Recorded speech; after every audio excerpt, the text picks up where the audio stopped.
Namaste. Deduction of law of gravitation from Kepler's law.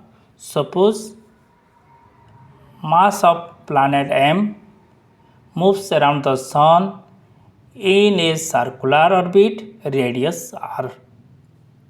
Suppose M be the mass of sun. V is the orbital velocity of the planet. So we have to write all these things. M is the mass of planet.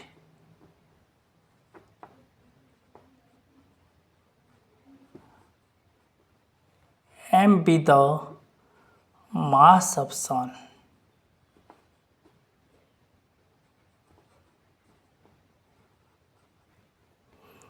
R is the radius. Okay. V be the orbital velocity of planet.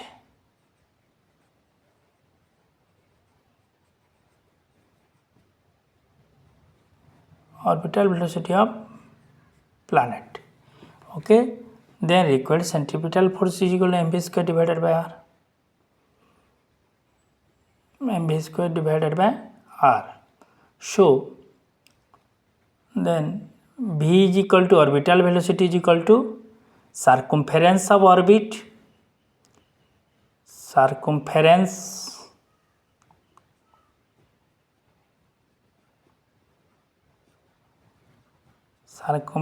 of orbit divided by period of revolution is equal to 2 pi r divided by t. 2 pi r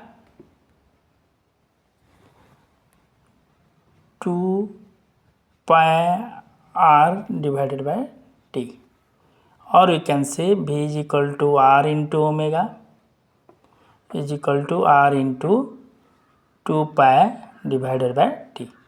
2 pi r divided by t. Clear?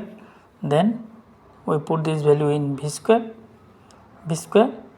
2 pi r divided by t whole square. F is equal to mv square divided by r. Then m by r into 2 pi r divided by t whole square is equal to m by r into 4 pi square r square divided by t square.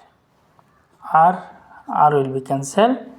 M 4 pi square r divided by t square. We know t square is directly proportional to r cube, then kr cube.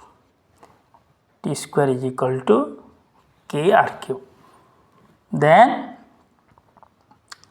we put the value of t square in this equation, that is m is equal to m into 4 pi square r divided by kr cube.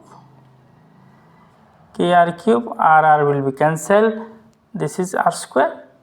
Then 4 pi square divided by k is directly proportional to mass of sun is equal to g into m. Okay, then F is equal to m into